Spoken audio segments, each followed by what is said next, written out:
तो दोस्तों, आज हम एक्सप्लेन करने वाले हैं 2020 में आई मूवी सूफियुम सुजातायुम को।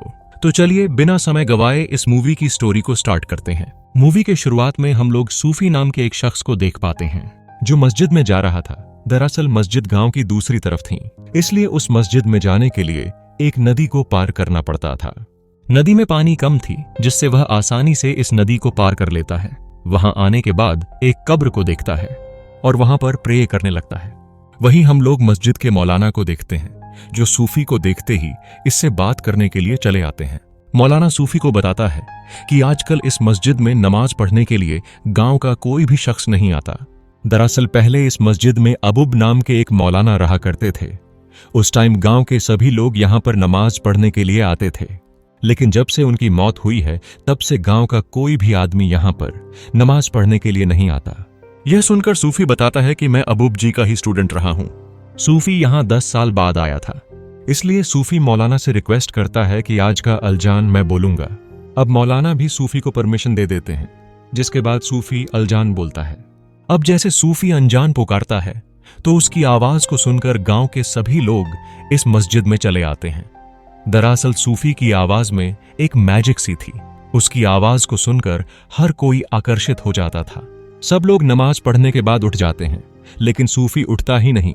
लोग उसे उठाने की कोशिश करते हैं, मगर यह उठ ही नहीं रहा होता। लोगों को मालूम पड़ता है कि सूफी की यहीं पर इसकी मौत हो गई। इसके बाद हम लोग इधर सुजाता को देख पाते हैं, जो अभी अभी अपने नींद से जाग उठी है।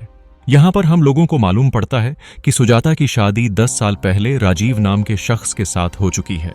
उनकी एक बेटी भी है। यह अपनी फैमिली के साथ दुबई में रहती है। सुबह राजीव जब ब्रेकफास्ट बना रहा था, तभी उसके पास गांव से वॉइस मैसेज आता है। मालूम पड़ता है कि सुजाता का जो सूफी है उसकी डेथ हो गई है। अब यह खबर सुनकर राजीव अंदर ही अंदर बहुत ही ज्यादा खुश हो रहा होता है, क्योंकि इससे भी मालूम था सुजाता और सूफी दोनों प्यार करते थे। किसी वजह से दोनों की शादी नहीं हो पाई। अब राजीव वॉइस मैसेज सुजाता को सुनाता है। जैसे ही सुजाता को मालूम पड़ता है कि सूफी की डेथ हो गई है, तो सुजाता पूरी तरह से टूट चुकी थी। साथ ही हम लोगों को यहाँ पर एक और बात मालूम पड़ती है कि सुजाता बोल नहीं सकती। सुजाता की शादी को तो 10 साल हो गए थे, लेकिन आज भी सुजाता अपने प्यार सूफी को भूल नहीं पाई थी। इसके बाद यहाँ से कहानी जाती है 10 साल पीछे, यानी कि फ्लैशबैक में। उस समय सुजाता अपने गांव में रहती थी और बस से कहीं जा रही थी।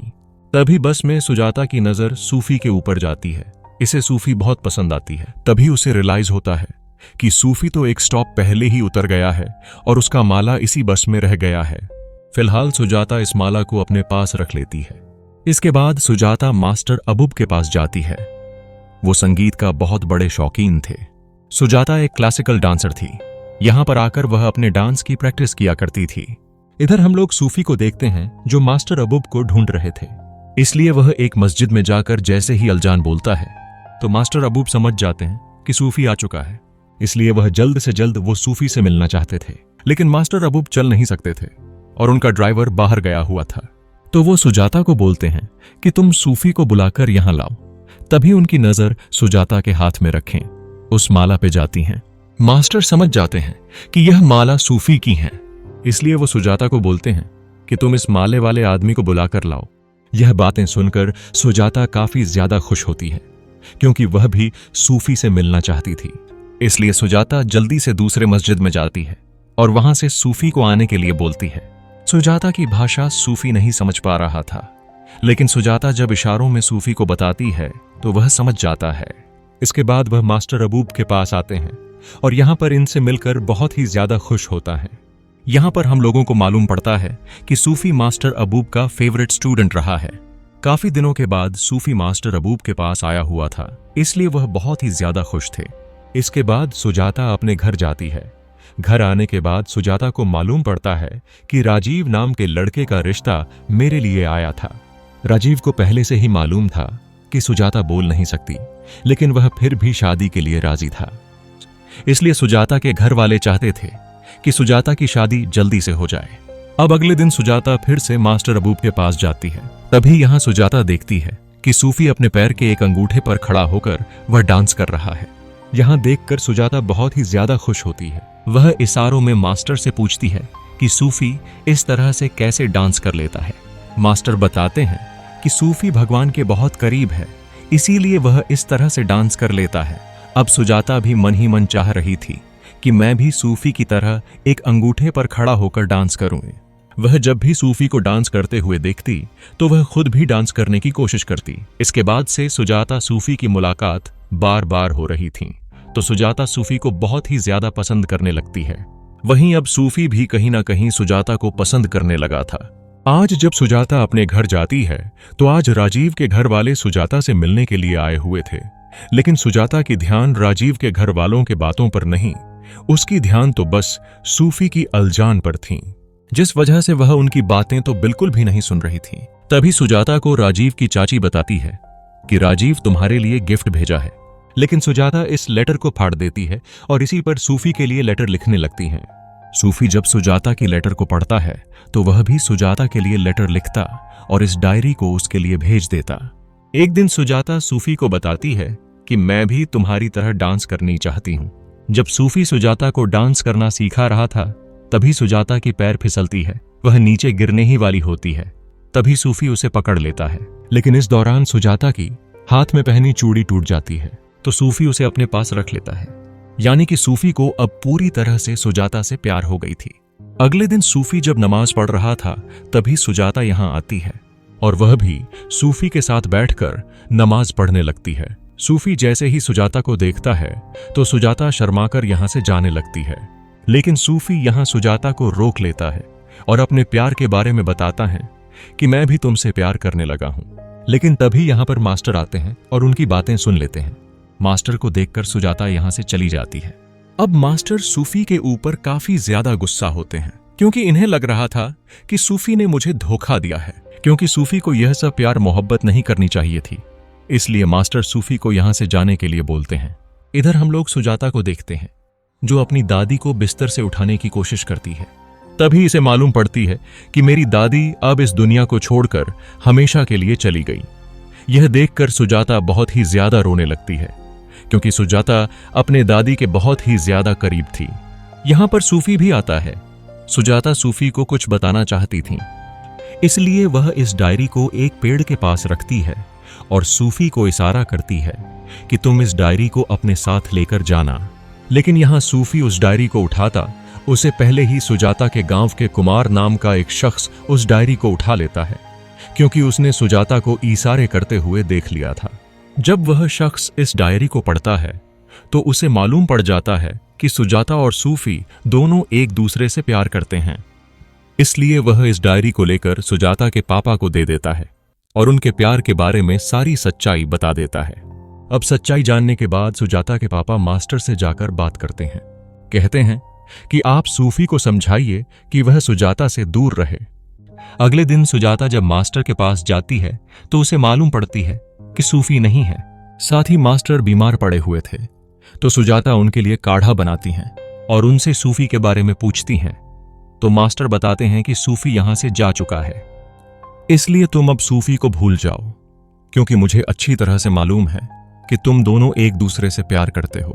अब यह बातें सुनकर सुजाता जल्द ही यहां से निकलती है और सूफी को ढूंढने में लग जाती है। तभी उसे मालूम पड़ता है कि सूफी नदी पार करके जा रहा है। सुजाता जल्दी से वहां जाती है और सूफी से मुलाकात करती है। यहां दोनों गले मिलते हैं। सूफी कहता है कि मैं तुमसे बहुत प्यार करता हूं, इसीलिए मैं पूरी कोशिश करूंगा मास्टर जी को मनाने का। इसके बाद सूफी अपना माला सुजाता को देता है और बोलता है कि अगर हमारे रिश्ते को मास्टर जी ने एक्सेप्ट कर लिया तो ये माला तुम्हारा होगा सुजाता। अगर उन्होंने एक्सेप्ट नहीं किया तो इस माला को मेरे कब्र में दफना देना। अब सुजाता भी सूफी की बात को मान लेती है और इस माला को हमेशा के लिए अपने पास रख लेती है। इसके बाद सुजाता जब अपने घर जाती है तो इसे मालूम पड़ जाती है कि मेरे प्यार के बारे में मेरे घर वालों को मालूम पड़ चुका है।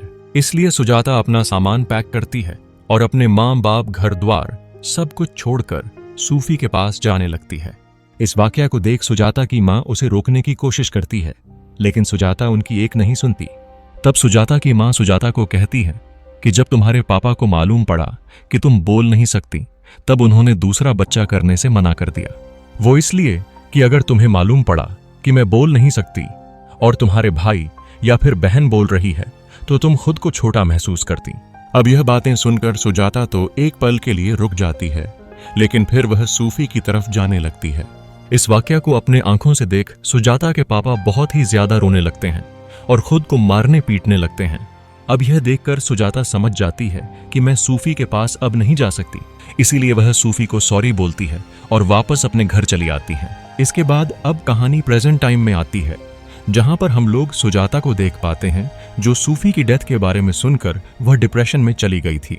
इसलिए राजीव डिसाइड करता है कि मैं सुजाता को सूफी के अंतिम संस्कार में लेकर जाऊंगा, ताकि सुजाता अपने लाइफ से सूफी को भूल सके और अपने लाइफ में आगे बढ़ सके। लेकिन राजीव जैसे ही सुजाता को लेकर शमशान के पास आता है तो उसे मालूम पड़ता है कि लड़कियों को अंदर जाना अलाउड नहीं है। अब यह देखकर राजीव काफी ज्यादा गुस्सा होता है, क्योंकि वह इतनी दूर से सुजाता को सूफी की कब्र को दिखाने के लिए लाया था, ताकि वह उसकी दर्शन कर सके। लेकिन अब यहां तो ऐसा मुमकिन नहीं था, तो राजीव खुद सूफी के अंतिम संस्कार में शामिल होता है। अंतिम संस्कार होने के बाद राजीव जब सुजाता को लेकर उसके घर जाता है तो सुजाता के घर वाले इन दोनों को देखकर काफी ज्यादा खुश होते हैं।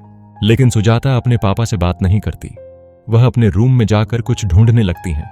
इसके बाद हम लोगों को मालूम पड़ता है कि सुजाता सूफी की उस माले को ढूंढ रही थी। इसके बाद सुजाता उस माले को ढूंढकर अपने गले में पहन लेती है और वहीं पर बैठ जाती है। तभी राजीव आता है। इस माला को देखकर राजीव कहता है, तो क्या यह माला सूफी ने दी थी? सुजाता हाँ में जवाब देती है। इसे देखकर राजीव को थोड़ा गुस्सा आता है। इधर सूफी का तो अंतिम संस्कार हो गया था और राजीव अपनी बेटी को अपने दोस्त के घर छोड़कर आया था, इसलिए राजीव डिसाइड करता है कि हम अगले दिन ही वापस जाएंगे। राजीव अपना पासपोर्ट ढूंढने लगता है, लेकिन उसका पासपोर्ट कहीं पर भी नहीं मिल रहा था। इस बारे में वह सुजाता से बात करता है तो सुजाता कोई जवाब नहीं देती। अब इसी बात को लेकर दोनों के बीच बहस होने लगती है। यहीं पर राजीव को सुजाता के मम्मी पापा से मालूम पड़ता है कि सुजाता पहले डांस किया करती थी। राजीव कहता है कि मेरे शादी के 10 साल हो गए और आज तक मुझे मालूम नहीं था कि सुजाता को डांस करना पसंद है। इधर हम लोग सुजाता को देखते हैं, जो एक जगह बैठकर अपने ख्यालों में डूबी हुई थी। वहीं हम लोग दूसरी तरफ राजीव को देखते हैं, जो अपना पासपोर्ट ढूंढने में लगा हुआ था।